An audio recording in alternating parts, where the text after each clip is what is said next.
Assalamualaikum warahmatullahi wabarakatuh. Selamat datang di channel Tangan Nyai. Apa kabar? Semoga kalian semua selalu dalam keadaan sehat dan bahagia. Ya, di channel ini, kita akan berbagi cerita-cerita menarik dari sudut pandang yang berbeda. Jangan lupa dukung kami dengan klik tombol subscribe, nyalakan lonceng notifikasi, dan tinggalkan like serta komentar di bawah. Selamat menonton. Suara mesin mobil yang melaju di jalanan Berliku Gombong, Jawa Tengah, menjadi saksi bisu atas sebuah petualangan yang naif. Di dalam mobil, 4 orang sahabat, Arya, Rina, Dion, dan Sita, tertawa dan bersenda gurau, tidak menyadari bahwa perjalanan mereka akan membawa mereka ke dalam sebuah petaka yang tak terbayangkan. Tujuan mereka sederhana, merekam konten video untuk kanal YouTube mereka yang bertema misteri, di sebuah tempat yang terkenal angker di Wonosobo. Mereka menyebutnya Bukit Angker. Arya, sang inisiator dan pemimpin kelompok, menyetir dengan penuh semangat. Rambutnya yang sedikit panjang berkibar ditiup angin yang masuk dari jendela. Ia adalah pria yang penuh ide, selalu mencari sensasi, dan memiliki keyakinan kuat bahwa segala sesuatu memiliki penjelasan logis, bahkan hal-hal supranatural sekalipun. Bukit Angker, kawan-kawan, seru Arya. Suaranya dipenuhi antusiasme. Tadi aku sudah cek lagi, kata orang-orang di sana, tempat ini benar-benar tidak boleh diganggu. Bahkan ada yang bilang, jangan ambil apapun dari sana. Ideal untuk konten kita. Di kursi sebelahnya, Rina, sang skeptis sejati, memutar matanya. Ia memiliki wajah cantik dan ekspresi yang selalu datar, seolah-olah tidak ada yang bisa membuatnya terkejut. Ia bergabung hanya karena ia adalah bagian dari lingkaran pertemanan mereka. Mungkin, angker, itu cuma cara orang sana supaya tempatnya nggak dirusak. Ari, kita kesana buat sensasi, bukan buat mencari mati. Gumam Rina sambil memainkan ponselnya. Di kursi belakang, suasana sedikit berbeda. Dion, dengan wajah yang sudah menunjukkan ketakutan, menelan ludah. Ia adalah yang paling penakut di antara mereka. Bergabung karena ia tidak ingin dianggap pecundang. Tangannya meremas-remas ujung kaosnya. Yakin, nih, Ari? Aku dengar cerita yang lebih parah dari yang kamu dengar. Bisiknya. Ada yang bilang, orang yang masuk ke sana nggak pernah kembali. Di samping Dion, Sita, si perencana yang teliti, menepuk bahu Dion dengan lembut. Sita memiliki otak yang paling cerdas di antara mereka, selalu merencanakan segalanya dari A sampai Z, termasuk rute perjalanan, persediaan makanan, dan bahkan jadwal istirahat. Tenang, Dion. Kita sudah siapkan segalanya. Kita akan pasang kamera di berbagai titik, dan kita punya alat-alat komunikasi. Kalau ada apa-apa, kita bisa langsung lari, katanya, mencoba menenangkan. Mereka tiba di sebuah desa kecil di kaki bukit pada sore hari. Desa itu terlihat damai, dengan rumah-rumah kayu sederhana dan penduduk yang ramah. Saat mereka bertanya kepada penduduk lokal tentang jalur ke bukit, senyum di wajah mereka memudar. Seorang kakek tua dengan mata yang terlihat lelah, memandang mereka dengan tatapan yang penuh kekhawatiran. Anak-anak, jangan ke sana. Itu bukan tempat untuk orang yang mencari kesenangan, katanya dengan suara bergetar. Ada yang menunggu di sana. Arya tertawa santai. Tenang, Kek. Kami cuma mau berkemah. Lagi pula, kami sudah menyiapkan semuanya. Jawabnya. Kakek itu hanya bisa menghela napas. Jika kalian tetap pergi, jangan ambil apapun dari sana. Sekecil apapun, jangan sentuh. Itu bukan milik kalian. Kelompok itu mengabaikan peringatan itu. Mereka mengambil tas ransel mereka yang berat, penuh dengan peralatan kemah dan kamera, dan mulai mendaki bukit. Semakin tinggi mereka mendaki, semakin terasa perbedaan suhu udara. Udara yang tadinya hangat dan segar kini terasa dingin dan lembab. Kabut tipis mulai menyelimuti pepohonan, membuat pandangan mereka terbatas. Bisikan-bisikan halus, seperti suara angin yang berdesir, mulai terdengar di antara dedaunan. Aku rasa aku dengar sesuatu, bisik Dion. Suaranya dipenuhi ketakutan. Itu cuma angin, Dion, balas Rina, masih mencoba bersikap logis. Mereka mencapai sebuah area lapang yang cocok untuk mendirikan tenda. Lokasi itu dikelilingi oleh pepohonan rindang dan memiliki pemandangan yang bagus. Mereka mulai mendirikan tenda dan menyiapkan kamera. Oke, kita pasang kamera satu di sini, satu di sana, dan satu lagi di depan tenda, kata Sita, menunjuk beberapa titik. Ini baru permulaan, kawan-kawan, seru Arya. Nanti malam kita akan mulai live, dan kita akan tunjukkan kepada semua orang betapa beraninya kita. Saat mereka sedang sibuk, mata Arya menangkap sesuatu yang aneh. Di bawah pohon beringin tua yang besar, ia melihat sebuah boneka kayu kecil, tergeletak di antara akar-akar pohon. Boneka itu terlihat tua, usang, dan menakutkan, seolah-olah telah berada di sana selama berabad-abad. Matanya kosong, dan senyumnya terlihat seperti senyum yang menyeramkan. Lihat itu, kata Arya, menunjuk ke arah boneka itu. Sita dan Dion menatapnya dengan tatapan ketakutan.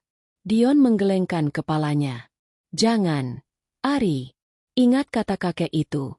Katanya. Rina, yang skeptis, tertawa. Ayolah, Dion.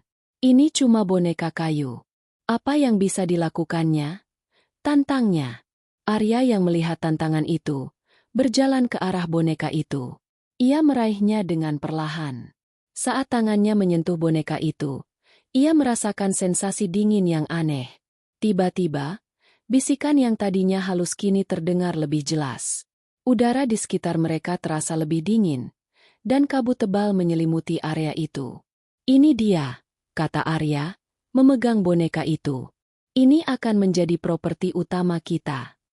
Seketika itu juga, suasana di sekitar mereka berubah.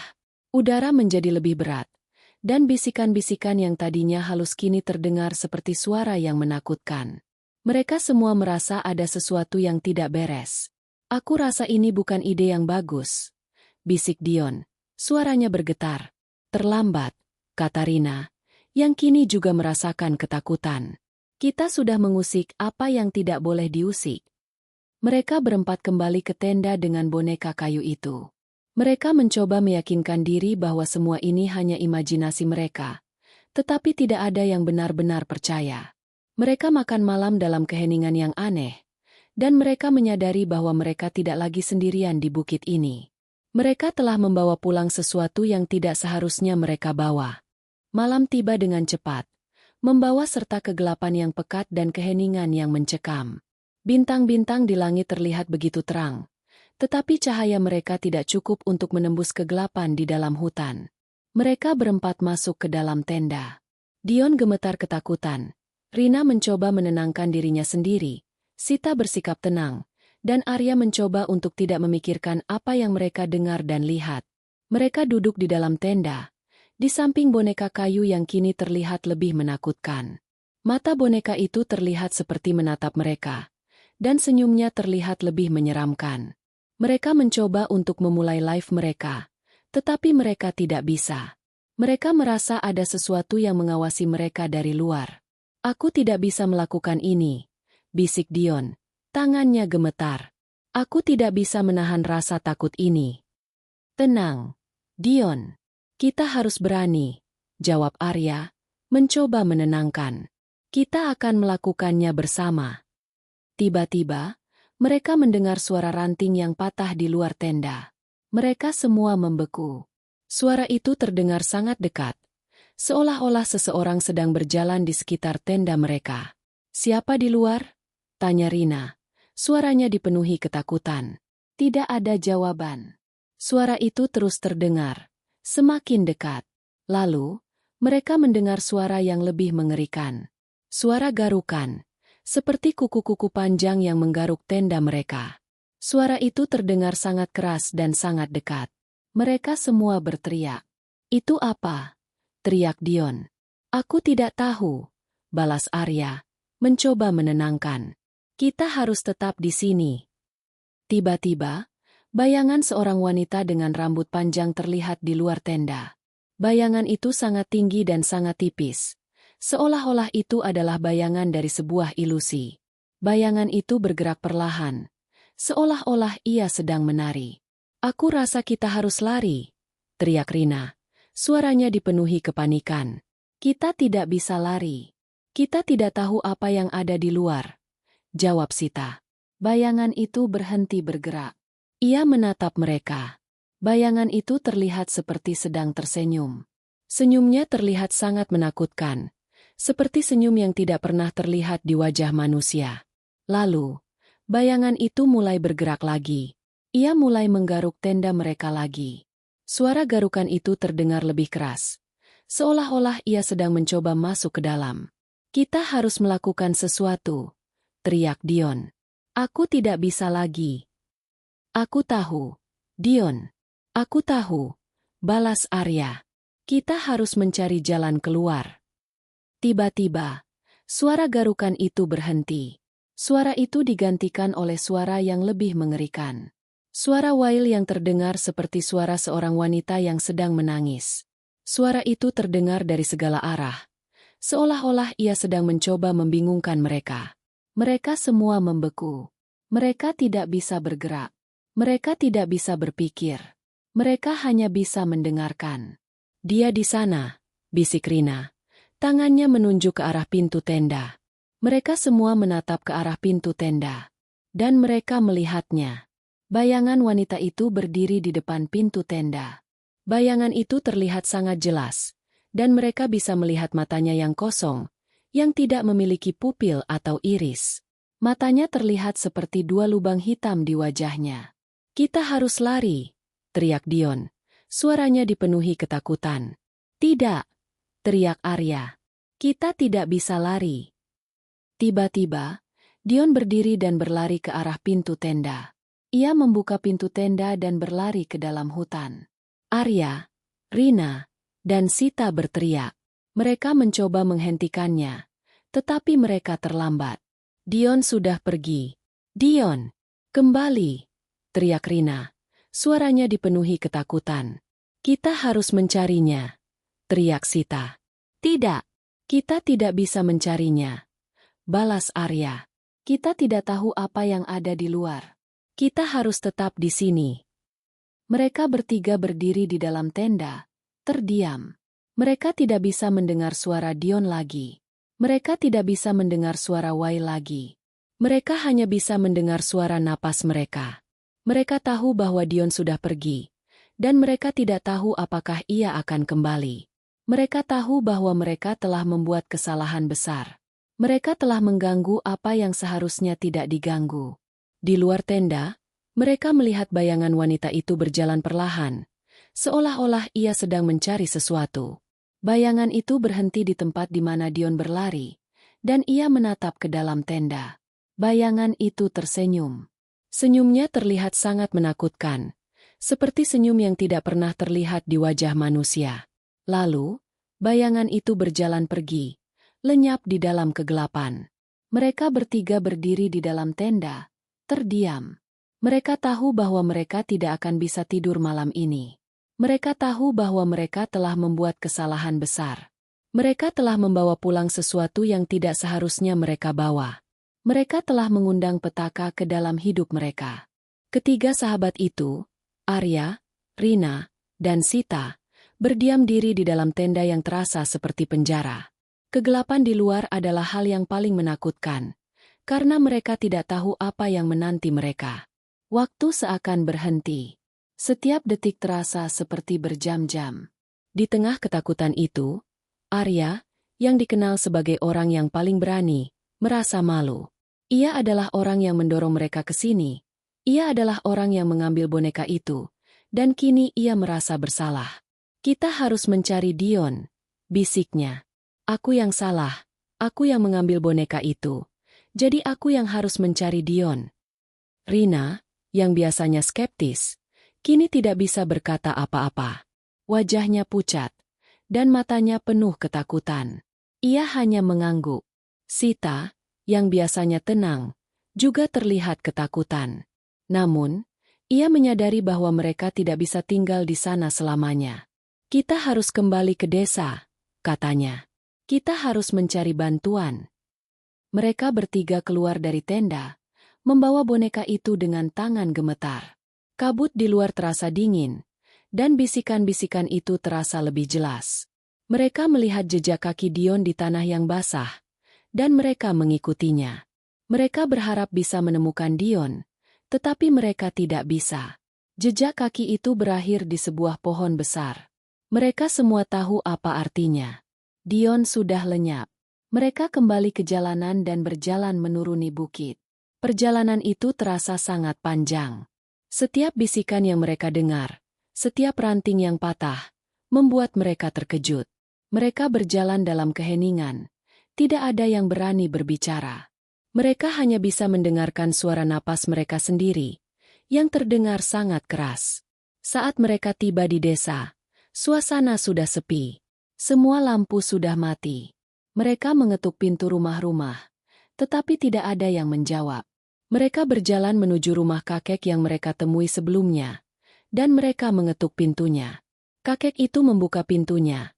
Wajahnya terlihat sangat lelah dan matanya terlihat sangat sedih. "Kalian kembali," katanya. "Aku sudah menunggu kalian." Mereka bertiga masuk ke dalam rumah. Kakek itu menutup pintunya dan menyalakan lilin. "Aku tahu mengapa kalian kembali," katanya. "Kalian mengambil boneka itu." Arya meletakkan boneka itu di atas meja.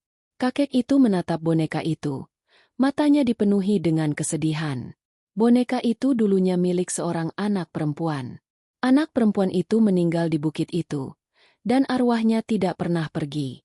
Arwahnya menguasai boneka itu, dan ia akan melakukan apa saja untuk mendapatkan apa yang ia inginkan, katanya. "Apa yang ia inginkan?" tanya Rina. Suaranya bergetar. "Ia menginginkan pengorbanan," jawab kakek itu. "Setiap tahun, ia akan menguasai boneka itu dan ia akan mencari korban. Dan ia akan mengakhiri dendamnya." "Apa dendamnya?" tanya Sita. "Orang-orang di desa ini," jawab kakek itu. "Kami adalah yang selamat. Kami adalah satu-satunya yang selamat dari perkemahan itu. Dan kami meninggalkan teman-teman kami di sana." Arya, Rina, dan Sita terkejut. Mereka tidak bisa berkata apa-apa. Kakek itu menatap mereka dengan tatapan yang penuh penyesalan. "Kami harus melakukannya," katanya. "Jika kami tidak melakukannya, kami semua akan mati." Kakek itu menceritakan kisah itu. Bertahun-tahun yang lalu, ia dan teman-temannya pergi ke bukit itu untuk berkemah. Mereka juga mengambil boneka itu. Dan mereka menguasai boneka itu. Arwah itu menguasai boneka itu. Dan ia mulai membalas dendam. Teman-teman mereka meninggal satu persatu. Dan mereka yang selamat harus membuat pengorbanan. Mereka harus meninggalkan teman-teman mereka di sana. Dan mereka harus melupakan apa yang terjadi. Mereka tidak bisa melupakan. Dan mereka tidak bisa hidup dengan itu. "Apa yang harus kami lakukan?" tanya Arya. "Kalian harus mengembalikan boneka itu," jawab kakek itu. "Kalian harus melakukannya sebelum matahari terbit. Jika tidak, kalian akan menjadi korban berikutnya." Kakek itu memberikan mereka sebuah peta. Peta itu menunjukkan jalur ke sebuah gua di puncak bukit. Di gua itu, kalian akan menemukan sebuah altar. Di altar itu, kalian harus menempatkan boneka itu dan kalian harus mengucapkan mantra itu, katanya. "Apa mantranya?" tanya Rina. "Aku tidak tahu. Itu ada di dalam buku itu," jawab kakek itu. Kakek itu memberikan mereka sebuah buku kuno. Buku itu terlihat tua, usang, dan menakutkan, seperti buku yang telah berada di sana selama berabad-abad. Mereka tahu bahwa mereka tidak memiliki pilihan. Mereka harus melakukannya. Mereka bertiga keluar dari rumah kakek itu, membawa boneka itu, peta, dan buku kuno itu. Mereka berjalan menaiki bukit, udara terasa sangat dingin, dan kabut tebal menyelimuti area itu. Mereka merasa sangat sendirian. Mereka tahu bahwa mereka harus melakukannya. Perjalanan kembali ke perkemahan terasa lebih berat dari sebelumnya. Kabut yang tebal kini terasa seperti dinding yang menghalangi pandangan, dan suara-suara yang mereka dengar semakin aneh. Bisikan-bisikan yang tadinya halus kini terdengar seperti suara yang memanggil nama mereka. Mereka berjalan dalam keheningan. Tidak ada yang berani berbicara. Mereka hanya bisa mendengarkan suara napas mereka sendiri, yang terdengar sangat keras. Saat mereka tiba di perkemahan, tenda mereka terlihat seperti kuburan. Tenda itu kosong, dan mereka tahu bahwa Dion tidak ada di sana. Mereka merasa sangat putus asa. Mereka melihat boneka itu, dan mereka merasa ada sesuatu yang tidak beres. Boneka itu terlihat lebih menakutkan, dan senyumnya terlihat seperti senyum yang menyeramkan. Kita harus mencari Dion, bisik Arya. Tidak, Ari. Kita harus mengembalikan boneka ini dulu, balas Rina. Kita tidak bisa membiarkan Dion sendirian di hutan ini, kata Sita. Mereka mulai berdebat. Mereka saling menyalahkan. Mereka merasa sangat frustrasi dan putus asa. Mereka tidak tahu apa yang harus mereka lakukan. Mereka tahu bahwa mereka tidak bisa tinggal di sana, dan mereka tidak bisa pergi. Tiba-tiba, mereka mendengar suara Dion. Suara itu terdengar sangat keras, seolah-olah ia sedang berteriak. Mereka semua membeku. Suara itu terdengar dari arah hutan, dan mereka tahu bahwa Dion masih hidup. Dion! Dion! Teriak mereka. Mereka berjalan ke arah suara itu. Mereka mengikutinya, tetapi mereka tidak bisa menemukan Dion. Suara itu terdengar sangat dekat, tetapi mereka tidak bisa menemukannya. Mereka berjalan lebih dalam ke dalam hutan, dan mereka merasa semakin bingung. Mereka tidak bisa lagi menemukan jalan mereka. Saat mereka berjalan, mereka mulai melihat bayangan. Bayangan itu terlihat seperti bayangan dari Dion. Bayangan itu bergerak perlahan, seolah-olah ia sedang menari. Mereka mencoba mengikutinya, tetapi mereka tidak bisa. Bayangan itu selalu menghilang, dan mereka merasa semakin putus asa. Aku rasa ini bukan Dion, bisik Sita. Ini cuma ilusi, balas Rina. Tiba-tiba, mereka melihat bayangan wanita itu lagi.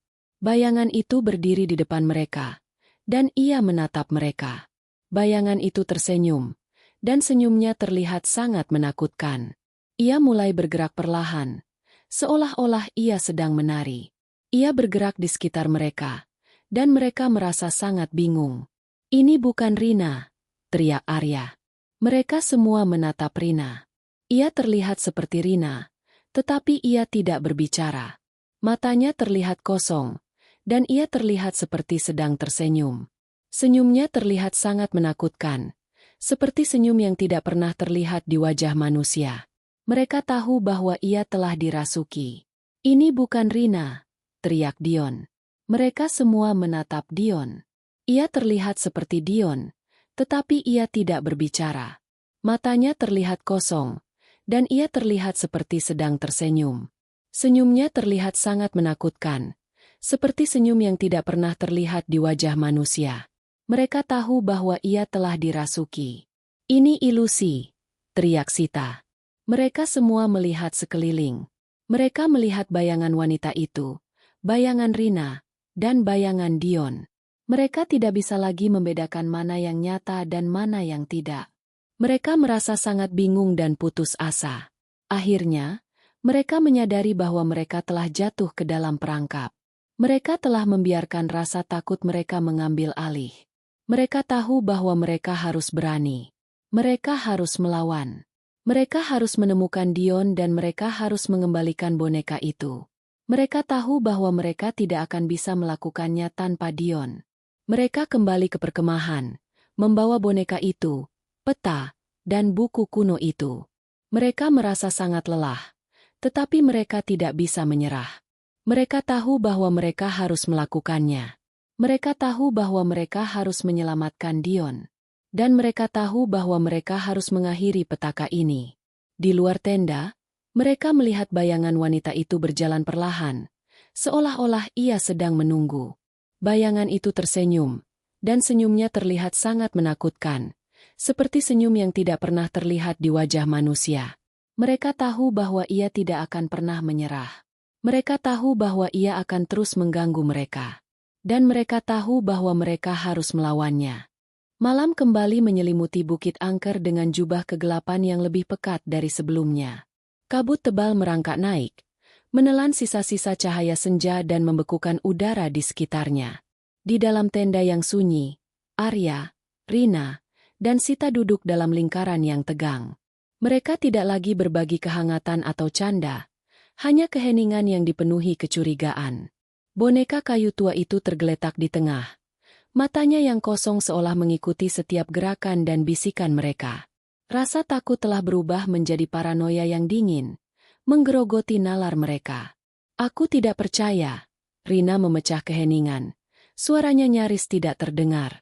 Aku tidak percaya apa yang kita lihat tadi. Arya mengangkat pandangannya dari boneka itu. Matanya memerah karena kurang tidur. Apa yang kau maksud? Dion benar-benar lari. Meninggalkan kita. Sita menggelengkan kepala. Tangannya mengepal erat. Itu bukan Dion. Ingat, kakek itu bilang dia bisa menciptakan ilusi. Itu cara dia memisahkan kita. Dan sekarang dia berhasil.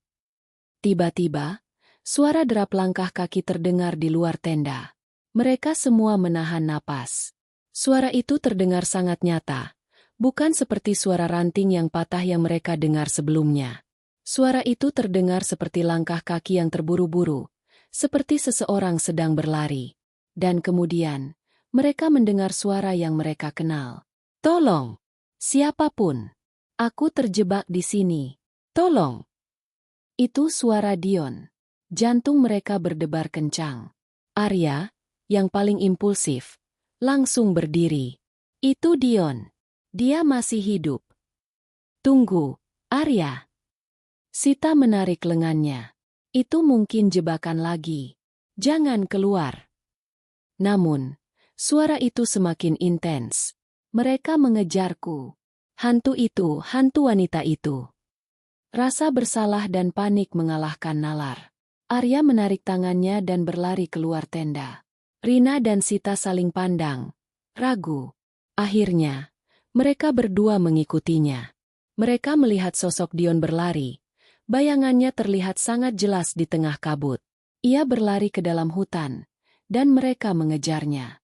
Mereka terus berlari, meneriakkan namanya. Tetapi ia tidak pernah berbalik. Tiba-tiba, sosok Dion itu berhenti. Ia menoleh ke arah mereka. Wajahnya pucat dan matanya kosong. Ia mengangkat tangannya dan menunjuk ke belakang. Dia di sana. Bisiknya. Mereka semua menoleh ke belakang. Di belakang mereka, berdiri sosok Rina. Rambutnya berantakan, wajahnya pucat, dan matanya menyala merah. Rina yang berdiri di samping mereka terkesiap. Itu bukan aku, teriaknya. Namun, sosok yang di depan mereka tidak berbicara. Ia hanya menatap mereka dengan tatapan yang menyeramkan. Ia mulai berjalan ke arah mereka. Gerakannya kaku dan tidak wajar. Rina dan Sita berteriak, kembali ketakutan. Dion yang asli, yang berdiri di samping mereka, juga berteriak. Ia menatap Rina yang asli dengan tatapan yang dipenuhi ketakutan. Apa yang kau lakukan? Kenapa kau dirasuki? Teriaknya. Rina yang asli menggelengkan kepalanya. Aku tidak tahu.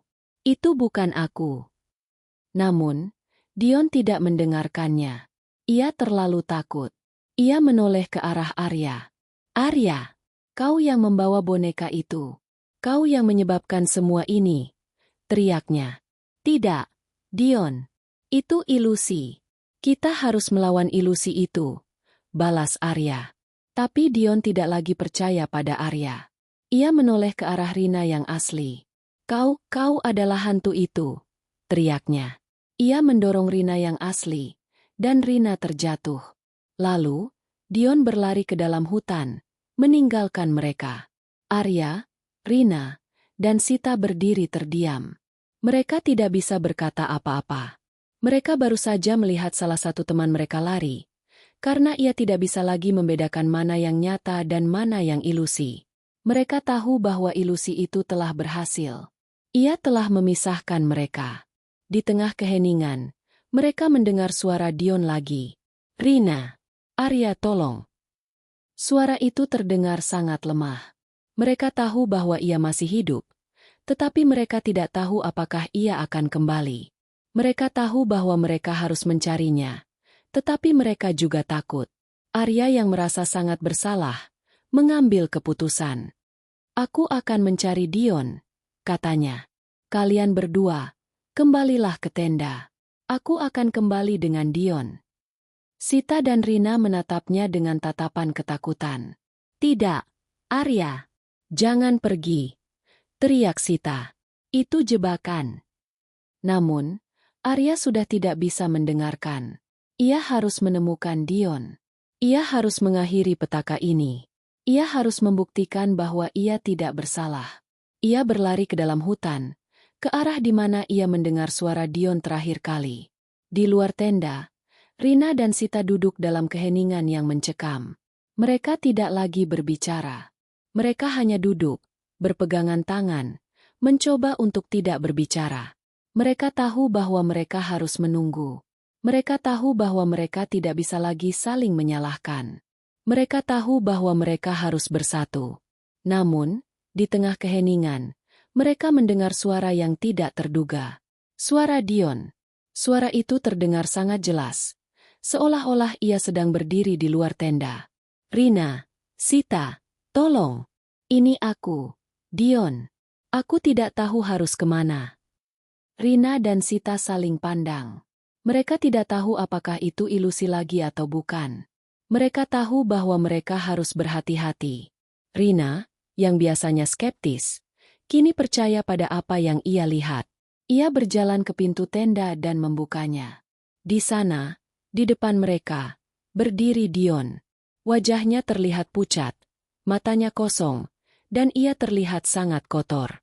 Ia terlihat seperti orang yang telah berjalan di hutan selama berhari-hari. Rina dan Sita berteriak. Mereka berlari ke arah Dion dan memeluknya. Mereka menangis, merasa sangat lega bahwa ia kembali. Namun, Rina merasakan sesuatu yang aneh. Tubuh Dion terasa sangat dingin. Ia menatap mata Dion. Matanya kosong, tanpa pupil, tanpa iris, dan tidak ada kehidupan di dalamnya. Rina tahu bahwa itu bukan Dion. Itu adalah ilusi yang lebih canggih. Seketika, ilusi itu lenyap. Rina dan Sita berteriak, kembali ketakutan. Mereka menyadari bahwa mereka telah jatuh ke dalam perangkap. Mereka kembali ke tenda, merasa sangat putus asa. Mereka tahu bahwa mereka tidak bisa lagi mempercayai mata mereka, telinga mereka, atau bahkan suara mereka sendiri. Mereka tahu bahwa mereka harus mencari jalan keluar dari sini. Setelah ilusi menghilang, Dion lari ke dalam hutan, meninggalkan Arya sendirian. Arya yang putus asa memutuskan untuk mencari mereka. Ia bertemu dengan sosok Sita yang mengembalikannya ke rumah kakek kepala desa. Ia menunjukkan sebuah gua yang menyimpan kebenaran. Ia menyadari bahwa ia telah ditipu lagi, dan ia melihat Rina tidak sadarkan diri di sana. Ia menemukan foto lama yang menunjukkan bahwa kakek kepala desa adalah salah satu dari mereka yang selamat. Arya tahu bahwa ia harus kembali ke desa untuk menghadapi kakek itu.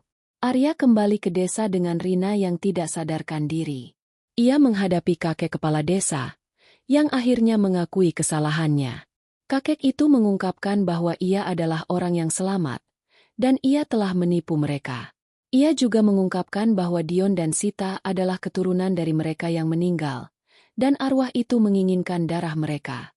Saat itu, Rina yang dirasuki oleh arwah itu, mengatakan bahwa ritual balas dendam akan segera dimulai. Arya, Dion, dan Sita menyadari bahwa mereka harus melawan. Arya, Dion, dan Sita bersatu untuk melawan arwah itu. Mereka menggunakan buku-buku kuno dan mantra-mantra untuk melawannya. Mereka berhasil mengusir arwah itu dari tubuh Rina, tetapi mereka tahu bahwa pertempuran belum berakhir. Mereka tahu bahwa arwah itu hanya marah dan akan kembali. Untuk menghentikan arwah itu, mereka harus melakukan pengorbanan.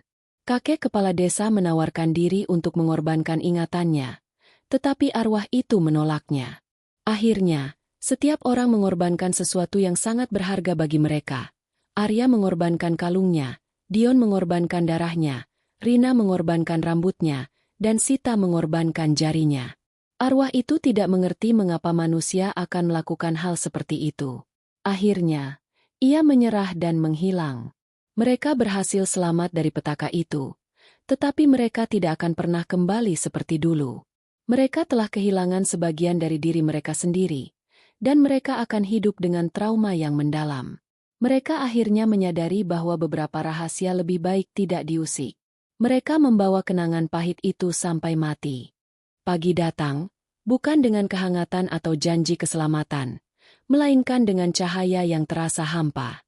Kabut masih menyelimuti bukit, tetapi kali ini terasa berbeda. Tidak ada lagi bisikan, tidak ada lagi derap langkah, hanya kebisuan yang mencekam. Ketiga sahabat itu, Arya, Rina, dan Sita, menuruninya dengan langkah gontai. Mereka tidak lagi memiliki energi untuk berlari, untuk berbicara, atau bahkan untuk melihat ke belakang. Boneka kayu itu tertinggal di altar, tetapi ia tidak terasa jauh. Rina memegang tangan Dion, dan Sita memegang tangan Arya. Mereka berjalan dalam formasi yang sama, tetapi mereka tidak lagi merasa seperti satu kesatuan.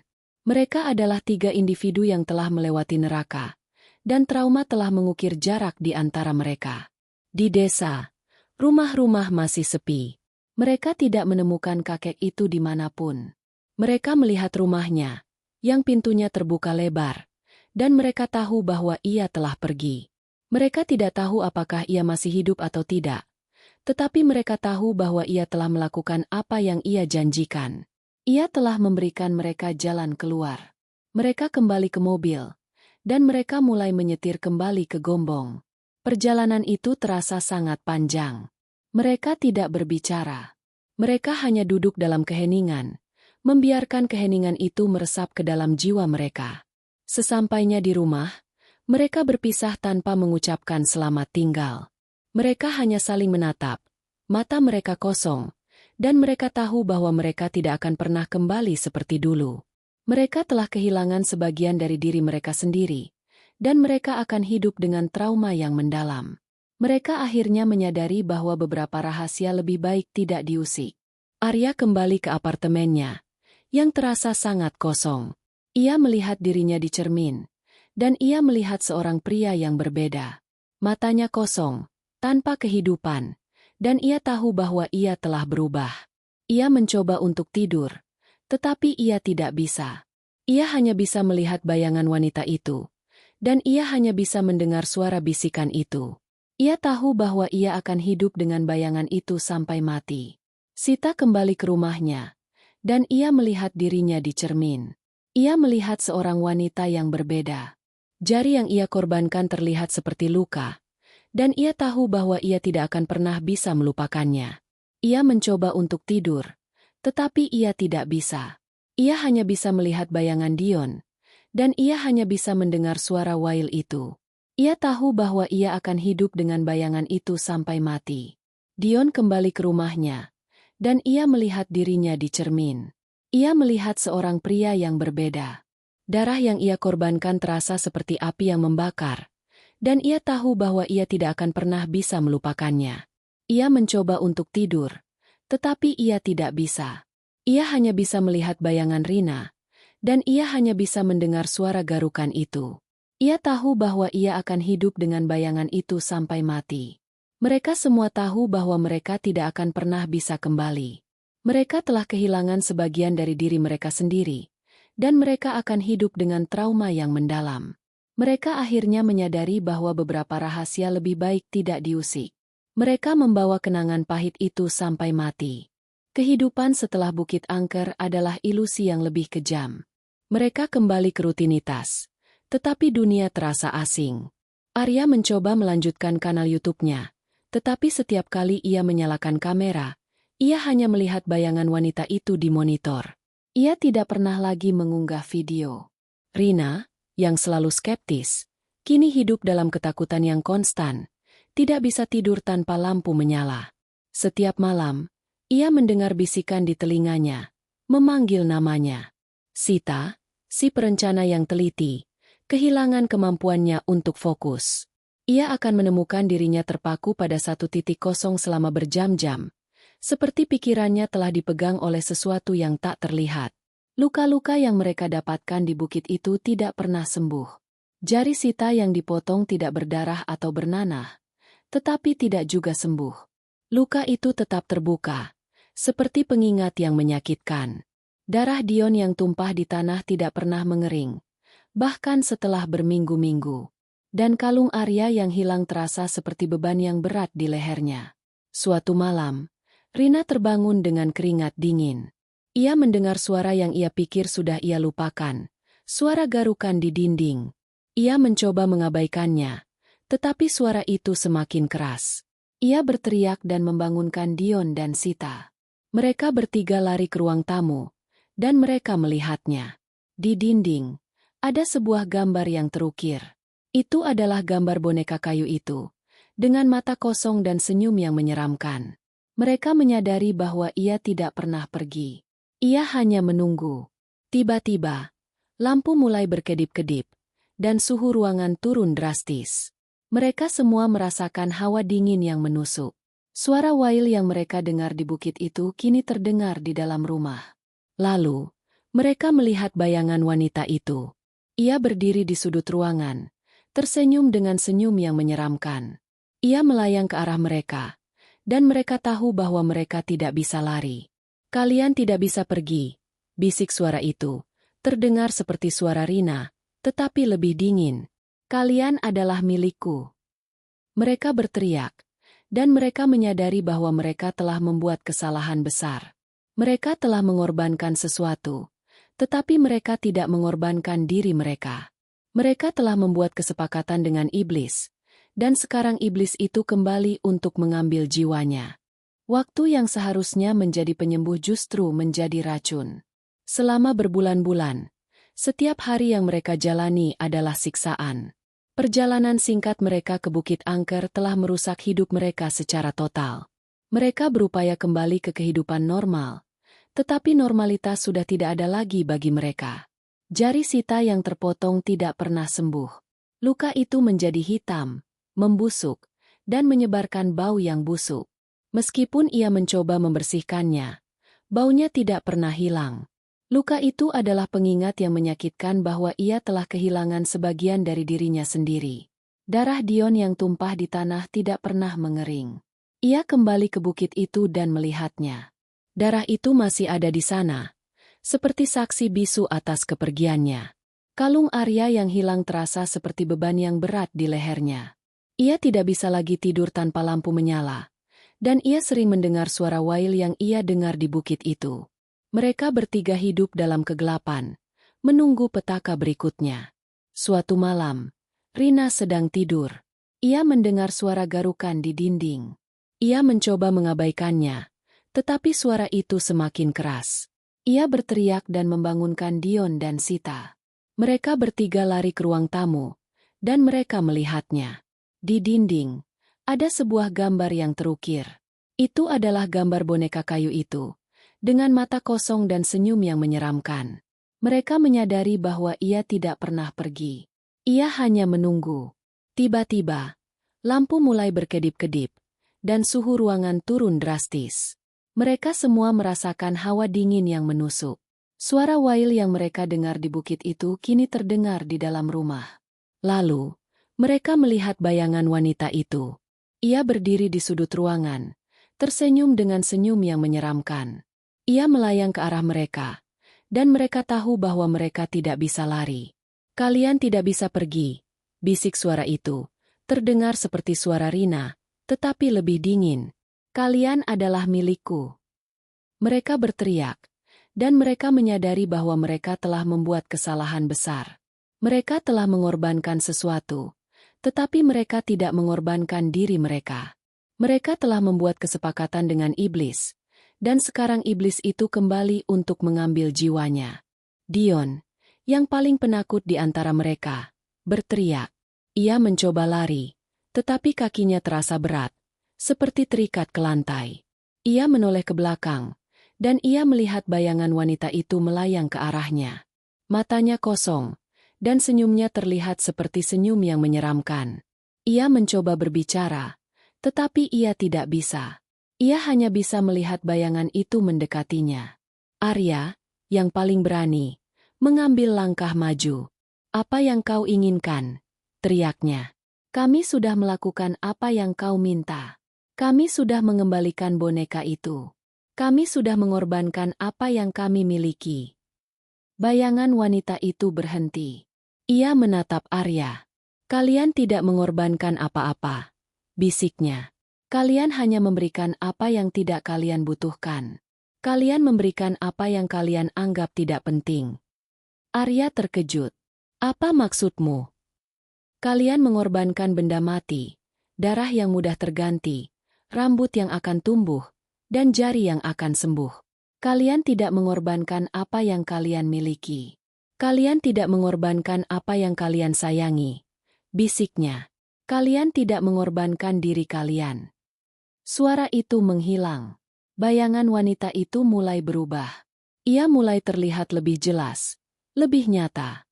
Ia mulai terlihat seperti seorang wanita muda. Rambutnya panjang dan hitam, matanya kosong, dan ia terlihat sangat sedih. Ia mulai menangis. Suara tangisnya terdengar seperti suara wail yang mereka dengar di bukit itu.